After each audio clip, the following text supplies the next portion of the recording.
السلام ہاں علیکم، بات کریں وعلیکم جناب. السلام. جی ہاں صاحب، جی کون جی بول رہے ہیں السلام ہمارے؟ علیکم. جی سید خرم عباس بول رہا ہوں جی. کیا او حال ہے ہو، جی؟ ٹھیک ہیں آپ کی خرم صحت عباس بھائی، کیسے؟ آپ بیچ میں ہاں لٹک ٹھیک کر ہے. رہ گئے بھائی. الحمدللہ الحمدللہ. بس جی نہ ادھر کے وہ نہ قبلہ ادھر کے نہ ادھر اس کے. دن بھی کال کٹ گئی. ہم، وہ اس دن بھی کال کٹ گئی ہماری. کیا نام ہے ہماری؟ میں ادھر جا رہا ہم، ہوں. اس جی دن بھی صاحب. کال کٹ گئی تھی ہماری. تو ہم، میں کیا نام ہے ابھی گھر سے تھوڑا سا باہر نکل کے آپ سے بات کر رہا ہوں. 1 منٹ صرف سر، 1 منٹ ہولڈ رکھیں بس. اوکے. یا اللہ خیر. 1 منٹ صرف سر. ہاں یا ہاں. اللہ.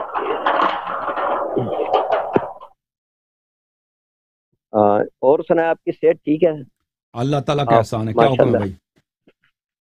سر حکم تو یہ ہے کہ یہ جو فدق کے حوالے سے جو حدیث ہے، یہ جو ہمارے بخاری اور مسلم میں، اس کی سند جو آگے اگلے الفاظ ہے، فحجرت فاطمہ فلم تکلمہ اور ہم، وغضبت فاطمہ.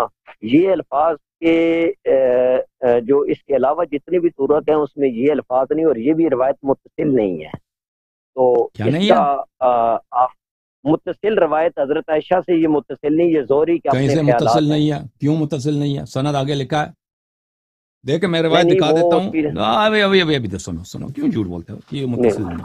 ہاں نہیں بھائی، میں کہہ دوں نا کہ اب آپ جو ہیں، آپ کہاں سے بات کر رہے ہیں؟ جی میں اسلام آباد سے بول رہا ہوں. اسلام آباد کس ملک اسلام کا آباد دارالخلافہ ہے؟ یا اسلام آباد کس ملک کا دارالخلافہ ہے؟ کیپٹل ہمارا کس ہے ملک کا؟ پاکستان کا. نہیں پاکستان کا. نہیں نہیں نہیں نہیں نہیں، پاکستان کا نہیں ہے. اسلام آباد دارالخلافہ ہے ملائیشیا کا. یہ مثلا انسان مقابرہ کر لینا. جو چیز سامنے ہے سب جی جی جانتے ہیں، کہتے ہیں یہ نہیں ہے. تو آپ کی بات اسی طرح ہے. یہ جی کتاب ہے بخاری میرے جی بھائی، یہ کتاب بخاری ہے. جی اس کی جی جی سب احادیث بالاجماع صحیح ہیں آپ کے علماء کے نزدیک. یہ بخاری چاپ دار احیاء التراث صحیح العربی، نہیں ہے. یہ حدیث ہاں صحیح ساری نہیں ہے. حدیثیں صحیح نہیں ہیں. اچھا، ابھی میں نے دکھا دیا کہ سب بالاجماع صحیح ہے. صفحہ نمبر 749، حدیث نمبر 4240 4241. حدثنا يحيى بن بكير حدثنا الليث عن عقيل عن ابن شهاب عن عروة عن عائشة. یہ حدیث ہے، اس کی سند ہے. اب مجھے آپ بتاؤ جی کہ اگر اس حدیث میں انقطاع ہے تو آپ مجھے جی کسی عالم کا کتاب بتاؤ، موجودہ علماء کا نہیں. 1444 آ رہا ہے نا، 1420 تک جی آپ مجھے بتاؤ کہ کسی عالم نے، کسی محقق نے کہا کہ اس میں انقطاع ہے. اتنے لوگوں نے بخاری پہ سینکڑوں شروح لکھے گئے، کسی نے کہا کہ اس میں انقطاع ہے، کسی میں نے کہا کہ اس حدیث میں ضعف ہے. مجھے بتاؤ بھیا، کس نے بولا؟ اس میں انقطاع اس طرح ہے کہ اس میں کالا کا کہاں لفظ پہ؟ ہے میں نے اور اس سند کے آپ کو اوپر روایت دکھایا ہے، قالت. سند بھی دکھایا ہے، سند بھی متصل ہے. آپ کہہ رہے ہیں اس میں انقطاع ہے. بسم اللہ. آپ کتے آگے نا پیچھے؟ نہیں ہاں وہ آگے بھاگ جاؤ بھائی، کتے آگے بھائی. وہ نہیں بھاگ نہیں جا، پکڑ لیں وہ گے. بات نہیں نہیں بات یہ یا ہے کہ اس میں کتوں سے انقطاع دوستی اس ہو، طرح ہے آپ کہ کو نہیں چڑھتے ہیں. اس کتے ان کو نہیں چڑھتے. نہیں نہیں نہیں جی ہمیں کیوں چھیڑنا؟ آپ 5 کو اور جب 12 ان کو سے ماننے دوستی ہے، والے آپ ٹھیک ہی. کی جب ان سے دوستی ہے تو آپ کو کیا چڑھیں گے؟ غیروں کو چڑھیں گے نا وہ. نہیں نہیں نہیں. اچھا آپ کہہ رہے ہیں نہیں نہیں، آپ کہہ رہے ہیں کہ نہیں، آپ کہتے ہیں کہ یہ متصل روایت ہے، انقطاع نہیں ہے. تو ابھی میں یہ دیکھیں، بھی ابھی دو. میں کہتا ہوں نا، میں نے آپ کو دکھا دیا ہے، سند یہ ہے. آپ کہتے ہیں اس میں انقطاع ہے. مجھے بتائیں کہاں انقطاع، کس جگہ پر ہے؟ اچھا اس کی پھر پوری روایت پڑھیں تو پھر اس میں تو وہ پھر یہ بھی ثابت ہے کہ انہوں نے حضرت علی علیہ السلام نے ان کی بیعت بھی کی ہے. ہاں اس میں وہ اسی روایت ہے، روایت وہ میں. اس میں ہے، وہ 6 مہینے کے بعد مجبوری کے ہاں طور پر اس میں ہے. مجبوری میں، مرضی سے نہیں، مجبوری میں. وہ عائشہ کا قول ہے، وہ عائشہ کا قول ہے. ہم اس کو نہیں نہیں مانتے، اس قسمت کو نہیں مانتے. لیکن ہمارا جو موضوع ہے فدق ہے، ٹھیک ہے نا، کہ فدق ان سے چھینا جی گیا، جی انہوں نے فدق کا مطالبہ کیا ہے، اور ہاں وہ ناراض ہو گئے، دربار سے ناراض ہو گئیں، اور انہوں نے خلیفے سے پھر کبھی بات نہیں کی، اور غضبناک، اور ان کا غضب اللہ اور رسول صلی اللہ علیہ وسلم کی غضب ہے، اور وہ اسی حالت میں دنیا سے بے شک. وفات پا گئی. ہاں پا گئی. جی تو جی یہ تو ثابت ہے. اب جی آپ کہتے ہیں نا کہ وہ اس میں بیعت والی بات ہے. وہ بیعت بھی جو ہے نا، بیعت اس طرح ہے کہ ناراض، سبحان علی، سبحان علی وہ جاؤ مجبوری سے، جاؤ عائشہ سبحان نے علی. کہا کہ انہوں نے مجبوری سے بیعت کی بات 6 مہینے کے بعد. ٹھیک ہے، وہ مان بھی لینا، جی مان بھی لینا. اگر کوئی شخص مجبوری سے کوئی کام جی کرتا ہے تو اس سے ابو بکر کی خلافت صحیح نہیں ہوتی. ابو بکر کی اگر خلافت جی صحیح ہوتی تو پہلے ہی دن امیر المومنین علیہ السلام یا دوسرے ہی دن ان سے بیعت کر لیتے. وہ تو 6 مہینے کے بعد عائشہ نے کہا اس حدیث میں. اور ٹھیک ہے نا, تو یہ خود دلیل ہے کہ اس کی خلافت باطل ہے. سبحان, ایک منٹ قبلہ, سبحان علی اندر جاؤ, سبحان علی جاؤ اندر. میں آتا ہوں, سبحان علی جاؤ. اچھا, تو دوسری بات یہ ہے کہ یہ جو آیت غار ہے اس آیت دن غار کو بات چھوڑ. کرتے کرتے الحمدللہ الحمدللہ, آپ موضوع بدل دیا نا انہوں نے. پھر اب کبھی نہیں کہنا کہ اس میں انقطاع ہے. ہاں, پھر کبھی نہیں کہنا کہ اس میں انقطاع ہے. یہ ہمیشہ آپ کے لیے باب بند ہو گیا. ہاں, نہیں, یہ مان لیا کہ سند بھی متصل ہے اور انقطاع بھی کچھ بھی نہیں. یہ سب پتہ نہیں کون سے جھوٹے علماء کو آپ سنتے ہیں, وہ آپ کو یہ بتاتے ہیں. سن تو لینا, ہم نے خود پڑھی ہے اس لیے آپ کو کہہ رہے ہیں نا. ہاں تو بتا نا. تو اگر آپ نے پڑھی ہے, آپ نے تحقیق کی ہے, میں نے سند آپ کو دکھا دیا, آپ بتا دیں انقطاع کہاں پر ہے. میں نے تو سند دکھا دیا, بتاؤ انقطاع کہاں پر. اس کا انقطاع دوسری روایت میں آپ کو ثابت کر دیں گے, جو اسی کی دوسری روایت. تو انقطاع ثابت کرو نا, ہم اسی لیے منتظر ہیں. انقطاع ثابت کرو, بسم اللہ, انقطاع ثابت کرو. اور میں نے آپ کو یہ بھی کہہ دیا کہ آپ کسی عالم کا قول دکھاؤ نا. دوسروں کو کیوں نظر نہیں آیا؟ اتنے سینکڑوں لوگوں نے بخاری پہ شرح لکھی, مسلم میں, ان کو نظر نہیں آیا. مسلم بن شرف النووی کو نظر نہیں آیا. احمد ابن علی ابن حجر الاسقلانی کو نظر نہیں آیا. محمود ابن احمد عینی کو نظر نہیں آیا. قسطلانی صاحب نے, انہوں نے ارشاد الساری لکھا انہوں نے. اتنے لوگ, ملا علی قاری نے مرقات المفاتیح میں بھی ہے, اس انہوں نے, ان کو کسی کو نظر نہیں آیا. کسی کو نظر نہیں آیا. آپ کو نظر آ گیا کہ اس میں انقطاع. یہ بات آپ نے, ایک منٹ سن لے میری بات, آپ کی ساری سن لی. یہ بات آپ کی ٹھیک ہے کہ اس روایت میں بظاہری جو لفظ ہیں اس سے سند پوری آ رہی, اس میں اس کا لفظ نہیں آیا. وہ دوسری روایت سے ہم اس کو قیاس کر رہے تھے. دوسری روایت سنا دو. سن لیجیے. اچھا سن لینا, وہ آپ کو بھی میں گھر سے باہر نکلا ہوں, وہ سامنے متن ہوگا تو پھر سناؤں گا. واپس گھر چلے جاؤ نا, واپس گھر چلے جاؤ, لے کے آ جاؤ. میں آپ کو ہولڈ پہ رکھتا ہوں, تم جا کے لے کے آنا. تم کتاب, میں منتظر ہوں. نہیں, وہ متن لے کے آنا. کس حدیث کی بات کر رہے ہو کہ دو حدیث ملا کے پتہ چل جاتا ہے کہ یہ اس میں انقطاع ہے. وہ جا کے لے کے آؤ. میری بات سنتے ہیں. اب 2 منٹ کے لیے میری بات تو سن لینا. لا الہ الا اللہ محمد رسول اللہ علی ولی اللہ. میں کہہ رہا ہوں غلط بات نہیں کر رہا آپ سے. آپ آئیے, آپ کو سچ بات کر رہا ہوں. میں نے بہت غلط بات کی ہے کہ اس میں انقطاع ہے. نہیں, میں نے پڑھا ہے تو آپ کو بتایا نا, اس لیے. اچھا چلیں, جا کے لے کے آؤ نا. میں آپ کو دکھا جا کے لے کے آؤ دوسری روایت تاکہ پتہ چلے انقطاع ہے اس میں. اچھا اللہ یاری صاحب, بات یہ ہے کہ ہمارے آئے ہوئے مہمان گھر میں, پتہ ہے میں, آپ بھائی ہیں نا بڑے, تو مہمان کے سامنے بات نہیں کر سکتے. وہ سارے سوئے ہوئے ہیں جی. اچھا سوئے میری. تو کتاب باہر لے کے آؤ نا بھائی, کتاب باہر لے کے آؤ. ادھر اندھیرے میں پڑھیں گے ہم. اچھا بات سنیں نا میری. وہ نہیں ہے للٹین بولتے, کیا وہ للٹین, وہ لے کے آؤ نا. کوئی لائٹ وغیرہ ہے نہیں وہ گھر کے باہر. اچھا قبلہ موتر. اچھا 2 منٹ میری بھی سن لینا. اب کہتے ہیں گھر میں مہمان ہے, لائٹ نہیں ہے. اچھا لالٹین بھی نہیں ہے. اللہ جانتا, لالٹین بھی نہیں ہے. اللہ جانتا ہے. بات اگربتی وغیرہ کچھ, موم بتی کچھ بھی نہیں ہے میری. چلیں آئے غار میں کیا ہو گیا بھائی, اس میں تو آپ مر گئے. آئے غار میں, اچھا نہیں, آئے تھے غار میں اس دن نہیں, یہ آپ کو بعد میں جواب دیں گے انشاءاللہ. اور بھائی قیامت تک آپ جواب نہیں دے سکتے. کیوں حق نہیں مانتے بھائی آپ؟ حق سے کیا چڑھے آپ کو؟ ہم تو کہتے ہیں کہ اس پر لعنت, جو پاک بی بی کا دشمن ہے. میں تو کہتا ہوں, میں تو مولا علی کے دشمن پہ نہیں, وہ تو آپ, لیکن دشمن کو نہیں مانتے نا. جو جس نے دشمنی کی ہے اس کو تو آپ رضی اللہ کہتے ہو. وہ تو ایک جو دشمن ہے میری بات. نہیں, وہ جو اللہ کے علم کے مطابق جو دشمن نہیں مانتے ہیں. یہ ابو بکر کو ظالم مانتے ہو؟ ابو بکر نے ظلم کیا بیوی پر, مانتے ہو؟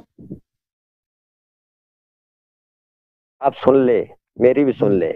جو اللہ کے علم کے مطابق بیوی کا, وہ حضرت علی کا دشمن ہے. اللہ کے علم کے مطابق وہ لانتی ہے. حسن حسین ابو بکر کیا ہے؟ ابو بکر نے اہل بیت علیہ السلام کا حق غصب کیا ہے نہیں کیا؟ اہل بیت علیہ السلام کا اہل بیت علیہ السلام کا حق، اب میں تو کہہ رہا ہوں نا کہ جو ان کا حق نصب کرے گا وہ بھائی ابو بکر نے اللہ اچھا یہ بات بتاؤ، بی بی سلام اللہ علیہ نے ابو بکر سے جو غضبناک ہو گئی ہیں، ابو بکر کی خدمت کی وجہ سے، ابو بکر کی ظلم کی وجہ سے غضبناک ہو گئی؟ یہ غضبناک والے الفاظ تو ہم آپ کو کہیں گے نا کہ یہ ان کے نہیں ہیں، یہ تو آپ تو کو پھر ہم ابو بتائیں بکر گے کی انشاءاللہ بعد تو پھر آپ ظالم کو ظالم نہیں مانتے نا؟ وہ جو آپ کی صحیح کتاب میں بالاجماع موجود ہے، نہیں۔ جس کو بی بی خود اپنا ظالم سمجھتی ہے، اپنا حق کا غاصب سمجھتی ہیں، آپ اس کو نہیں مانتے غاصب، تو پھر یہ کہنے کا فائدہ ہی کیا ہے؟ جو اللہ کے علم میں ظالم ہے اللہ اس پر سننے لعنت بات، کرے۔ آپ نے حضرت عائشہ کو دی ہے؟ مجھے یہ بتائیں، وہ نبی کی زوجہ نہیں ہے؟ ان کو کیا دیا میں نے؟ ہاں مجھے یہ بتائیں، نہیں ان کا مالی زوجت وراثت میں حصہ کوئی نہیں ہے؟ تو ان کو ان کا زوجہ حصہ کوئی نہیں، آپ کی بیوی کا زوجہ رسول ہے؟ نہیں، ازواج جو ہے نا، ازواج کو فقہ اہل بیت، فقہ اسلام میں، فقہ اہل بیت علیہ السلام میں ازواج کو جائیداد سے کچھ نہیں ملتا، ان کو ملتا ہے ایک آٹھواں حصہ، ایک آٹھواں حصہ ملتا ہے عائش، اور باقی سب اولاد کا حصہ ہوتا ہے نا۔ اور نبی صلی اللہ علیہ وسلم کا کی 9 بیٹیاں ہیں، 9 خواتین ہیں، 9 زوجے ہیں۔ تو اب بات سنو بھائی، پہلے بات سنو، ازواج کا حق کتنا بنتا ہے؟ 8 میں سے ایک کتنا ہوتا ہے بھائی؟ 25% جو ہے 1/4 ہے، 25% کو آدھا کرو یعنی 12.5%، 12.5% یہ بنتا ہے 1/8۔ یہ 1/8 کو آپ تقسیم کریں 9 پر، 12.5 کو آپ تقسیم کریں 9، اس کو وہ بنے گا 1.2، یعنی عائشہ کا حق کتنا بنتا ہے میراث میں سے؟ 1.2 یا 1.3%، اس سے زیادہ نہیں بنتا عائشہ کا حق۔ سب ازواج کو ملا دے، وہ بات سنو بھائی، سب ازواج کو ملا دو، اکٹھے کر لو 9 کے 9، ان کا حق بنتا ہے 12.5%، اور وہ بھی جائیداد سے نہیں ملے گا ان کو، یعنی گھر نہیں ملے گا، باغ نہیں ملے گا، زمین نہیں ملے گی ان کو، دوسری چیزیں مثلا کپڑے ہیں، پیسے اگر بچے نقد میں سے مل جائے گا، ہاں جائیداد سے نہیں ملے گا ان کو، ازواج کو۔ ہاں جائیداد میں سے ازواج کو کیا ملے گا؟ جائیداد میں سے اس کا قیمت دیں گے، یعنی بی بی سلام اللہ علیہ عائشہ کو فدق کی جو قیمت ہے اس میں سے 1% یا 1.2% نقد کے طور پہ وہ دے دیں گی نا، جو باقی ازواج کو اسی طرح 12.5%، باقی سب کے سب جو ہے بی بی کا حق بنے گا، لیکن وہ تو میراث ہی نہیں تھی، وہ تو ہبت تھا بی بی سلام اللہ علیہ کو۔ بہرحال یہ ہے، سمجھ میں آئی نا بات آپ کے؟ ازواج کا یہ حکم ہے، ازواج کا نبی صلی اللہ علیہ وسلم کا کوئی وارث نہیں ہے سوائے حضرت زہرا سلام اللہ علیہ، جن کا حق بنتا ہے 87%، 87.5، سب ازواج ملا کے 12.5%۔ مجھے یہ بتائیں کہ قرآن کی کس آیت سے میراث ثابت ہے نبی کی؟ مجھے بتائیں آپ۔ بسم اللہ الرحمن الرحیم، مجھے پیش یوصیکم اللہ فی اولادکم للذکر مثل حظ الانثیین، یوصیکم اللہ فی اولادکم للذکر، اللہ تعالیٰ آپ کو حکم دیتا ہے کہ اپنے اولاد کو ان کا میراث دے دو، نرینہ فرزند کو 2 گنا ملے گا دختر کے مقابلے میں، یہ سب اولاد کے لیے، اس میں کوئی استثناء نہیں ہے کہ نبی کی میراث نہیں ہوتی۔ ایک منٹ، یہ آیت جو آپ نے پڑھی ہے، اس سے پہلے جو آیتیں ہیں کہ 2 2 3 3 4 4 سے شادی کر لو آپ، یہ جو حکم جا رہا ہے، یہ امت کو حکم ہے یا نبی کو حکم ہے؟ تو اس میں قیاس کیوں کرتے ہو؟ قیاس نہیں ہے، دیکھیں نبی صلی اللہ علیہ وسلم کے لیے حکم مخصوص ثابت ہے، دیکھو کہ وہ 4 سے زیادہ شادی کر سکتے ہیں، 4 سے زیادہ شادی کر سکتے ہیں، لیکن کیا نبی صلی اللہ علیہ وسلم کی میراث ہوتی ہے یا نہیں ہوتی؟ میراث ہوتی یا نہیں ہوتی؟ اگر ان کی میراث نہ ہوتی تو نبی صلی اللہ علیہ وسلم پہ واجب تھا کہ اپنے بیٹی کو بتا دیتے، کیونکہ قرآن کا حکم ہے وَمَا عَلَى الرَّسُولِ إِلَّا الْبَلَاغُ الْمُبِينُ، رسول صلی اللہ علیہ وسلم پہ بلاغ مبین واجب ہے۔ بلاغ مبین کس کو بولتے ہیں؟ واضح طور پہ حکم بیان کرنا، پیغام پہنچا، ہاں واضح طور پہ پیغام پہنچا دینا۔ اور پھر قرآن کا حکم ہے قُوا أَنفُسَكُمْ، نہیں تم سن لو قُوا أَنفُسَكُمْ وَأَهْلِكُمْ نَارًا، بالکل اپنے کو اور اپنے اہل خانہ کو آتش جہنم سے بچاؤ، یہ قرآن کا حکم ہے، قرآن کا حکم ہے دونوں طرح، ٹھیک ہے نا؟ تو اگر ایسی کوئی روایت حکم ہوتا کہ بی بی سلام اللہ علیہ کو نہیں ملتا، تو کیوں نبی صلی اللہ علیہ وسلم نے اپنی بیٹی کو نہیں بتایا؟ کیوں نہیں بتایا؟ یعنی انہوں نے رسالت میں خیانت کیا، غداری کی اللہ سے. اللہ نے واجب کیا کہ واضح طور پہ بتاؤ. ابو بکر کو میراث ملتا ہی نہیں ہے، اس کو بتا دے. بیٹی جس کو میراث ملتی ہے اس کو نہ بتائے. ٹھیک ہے نا. اور بیٹی بھی کون سی؟ سیدۃ النساء اہل الجنہ، سیدۃ النساء اہل الجنہ. اور اس کے لیے اس کو اللہ نے بھی حکم دیا کہ اپنے اہل خانہ کو جہنم سے بچا دو. وہ اگر وہ غلط مطالبہ کرتی ہیں، حرام کھاتی ہیں، نستجیر باللہ، وہ جہنم جائیں گی. ٹھیک ہے نا. تو نبی پہ واجب ہے کہ ان کو جہنم جانے سے بچا دیں. وصیت کرنا ان پہ واجب ہے. کیوں نہیں بتایا ان کو؟ نہیں بتایا. ٹھیک ہے نا. تو ایک ایسا چیز ہے جو بالاجماع ہمیں پتہ ہے کہ نبی صلی اللہ علیہ وسلم 4 سے زیادہ شادی کر سکتے ہیں. یہ بالاجماع معلوم ہے، بالاجماع معلوم ہے. نبی صلی اللہ علیہ وآلہ وسلم کی میراث ہوتی ہے، یہ بالاجماع. خود ابو بکر نے اعتراف کیا ہے. میں نے وہ حدیث آپ کو دکھا دیا کہ ابو بکر نے خود تکذیب کی ہے حدیث کہ نبی صلی اللہ علیہ وسلم کی میراث ہوتی ہے.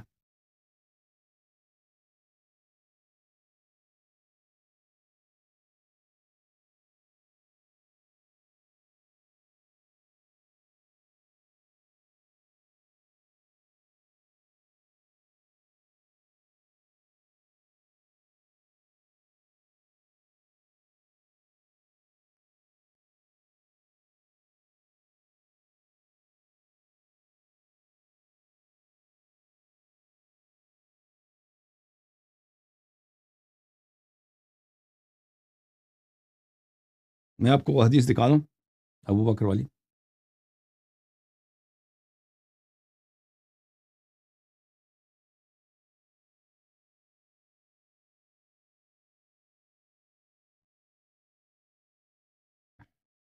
یہ کتاب ہے مسند احمد ابن حنبل، چاپ مؤسسۃ الرسالہ، جز نمبر 1، صفحہ سنہ 2001 میں چھپی ہے.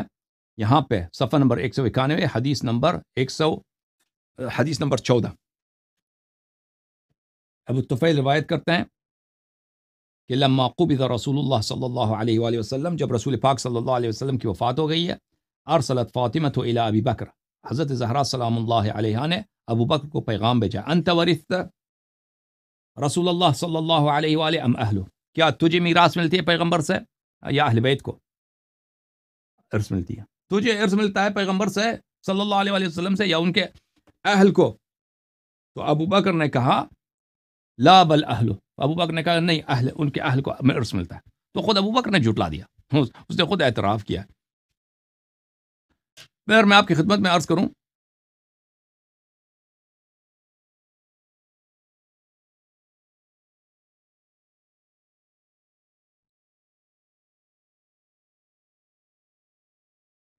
یہ کتاب ہے الاحادیث المختارہ لضیاء المقدسی، جز نمبر 1. یہ مقدمہ ہے. ایک منٹ میں مقدمہ دکھا دوں مصنف کا. یہ مقدمہ ہے مصنف کا. فهذه احادیث اخترتها مما ليس في البخاري ومسلم الا انني ربما ذكرت بعض ما اورده البخاري معلقہ وربما ذکرنا احادیث باسانید جات. یہ وہ احادیث ہیں جن کو بخاری اور مسلم نے ذکر نہیں کیا ہے، میں نے ان احادیث کو صحیح سند کے ساتھ نقل کیا ہے. وہ بعض ایسے احادیث ہیں جن کو بخاری نے بغیر سند کے نقل کیا ہے، میں نے صحیح حدیث کے ساتھ نقل کیا ہے. تو یہ احادیث مختارہ جو ہیں، اس کی سب روایات اس نے ذمہ لیا کہ احادیث صحیح ہیں. اچھا، یہ کتاب اس احادیث میں روایت عبد الرحمن ابن عوف ابو بکر سے ہے. یہ حدیث کافی طویل ہے. صفحہ نمبر 90 میں کہتے ہیں وَأَمَّا الثَّلَاث، مجھے ابو بکر اپنے مرتے وقت کہتا ہے کاش میں 3 چیز میں نے رسول پاک صلی اللہ علیہ وآلہ وسلم سے پوچھا ہوتا. اس میں سے ایک یہی، وَدِدْتُ أَنِّي سَأَلْتُ عَنِ الْعَمَّ وَبِنْتِ الْأَخْ فَإِنَّ فِي نَفْسِي فِيهِمَا حَاجَةٌ. کاش میں نے پیغمبر صلی اللہ علیہ وآلہ وسلم سے پھوپھی اور بھتیجے کے میراث کے متعلق پوچھا ہوتا، کیونکہ مجھے اس کی خود شدید ضرورت ہے کہ پھوپھی جو ہوتا ہے نا انسان کے والد کی بہن، اور بھتیجی بنت الاخ، بھتیجی، پھوپھی اور بھتیجی، ان کی میراث کیا ہوتی ہے. مجھے اس کا حکم میں نے پیغمبر سے نہیں پوچھا تھا صلی اللہ علیہ وآلہ وسلم. مجھے اس کی شدید ضرورت ہے. تو کہنے کا مقصد یہ ہے کہ ابو بکر جس چیز کے حکم کو وہ نہیں جانتا، اس کو خود ضرورت ہے. پیغمبر صلی اللہ علیہ وآلہ وسلم سے اس نے نہیں سیکھا، اور جو حضرت زہرا سلام اللہ علیہ کا جو ہے وہ صرف، اور یہ حکم صرف مخصوص انہی کے لیے ہے کیونکہ نبی کی وہی صرف بیٹیاں، وہ اس نے سیکھ لیا اس سے پیغمبر صلی اللہ علیہ وآلہ وسلم سے. جو میراث کے مسائل کا جاہل ہے، وہ میراث کے مسائل کو جانتا ہے، تو جو خود کہتا ہے میں میراث کے مسائل کو نہیں جانتا، وہ میراث کے متعلق حدیث نقل کرتا ہے، ٹھیک ہے نا، انما معاشر الانبیاء لا نورث ما ترکنا صدقہ۔ اور جو اہل بیت علیہم الصلوۃ والسلام، جن کی اتباع رسول اللہ صلی اللہ علیہ وسلم نے ان کی اتباع کا حکم دیا ہے، ان کو پیغمبر نے نہیں بتایا، اور وہ حکم بھی انہی اہل بیت علیہم الصلوۃ والسلام کے لیے مخصوص ہے کہ کون کو میراث نہیں ملتی، دوسروں کو تو میراث ویسے ملنی بھی نہیں ہے۔ تو یہ تو پیغمبر صلی اللہ علیہ وسلم کے ساتھ کی پہچان ہے۔